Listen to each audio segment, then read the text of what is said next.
how to think about a responsible devolution of responsibility from the federal government to states or regions. Is the role of the federal government about setting standards that every state or region needs to maintain, and then having enough funding available to plug gaps where possible. And just say, again, in a way that's very 1980s Republican, say, okay, we're going to eliminate, for example, the Department of Education, and we're going to eliminate all funding for K-12 schools that comes from the federal government, and y'all figure it out on your own. That's a very 80s Republican kind of way to go about it. You could also imagine a world where you go all the other extreme and say, let's actually eliminate all of it. And again, I'm not proposing this. I want to be very clear about that. I'm not a secession guy. But I've been doing a lot of sort of thought experiment stuff. Like, what if we were to do it? You said the other day we wouldn't want to have multiple militaries. I can imagine a scenario where it's like the European Union, right? A bunch of independent countries, but do come together in a European Parliament to do some joint governance. You would have free travel between those American republics. You'd probably want to keep the dollar, single currency. You probably want to have essentially one economic system. That means keeping the Federal Reserve going. You, I think, would want to have one military that controls the nuclear stockpile. That means a commander-in-chief. And then you have to have a governing body that governs that. Does Congress look different somehow? Is it a federation of the new American republics? How many of them are there? Is it 50? 50. It's 5, 6, or 7 new American republics. This week on at least Threads, if not other social media, people have been arguing about whether the West Coast should be called Pacifica or Cascadia.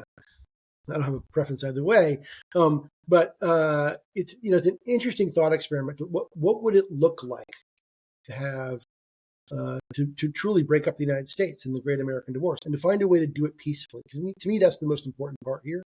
Is how do you get from here to there peacefully? Then what's the interaction of them to each other? What's the relationship of them to each other in that future world? And then how do you govern individually? If you had, for example, a new nation that was Oregon, Washington, California, call it Alaska, Hawaii, and Nevada, what would that look like?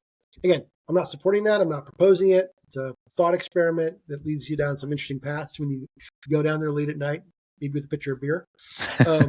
But it also means to sort of illustrate to me the incredible power of the American experiment. This thing that we've had for 225 years, 235 years, that we are the most diverse country on earth in all the possible ways, and we've managed to govern together for 235 years, not always successfully. It has been far worse than it is today before Civil War in particular, and we've always come through it. And the question becomes like, how do we break the fever of Donald Trump? How do we get the people around him, people who support him, who many of whom are serious policy people, but are right now acting as if they're not, because he is not, and they're sort of, chasing his every whim. It's the guy who would be an emperor, and he just, rules by edict and by whim. And right now, he's forcing the Republican Party to follow him all over the map. The Republican Party used to be the free trade party. Now they're the tariff party. It makes no sense.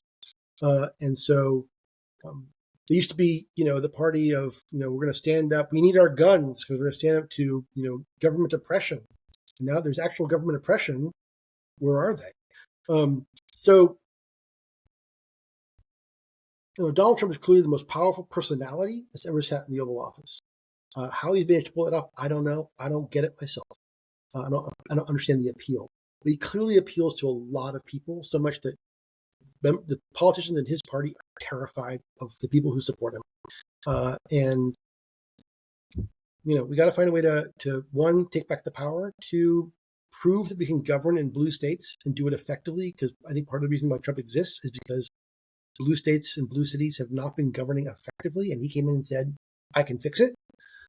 And then once the fever breaks, begin the process of rebuilding our country.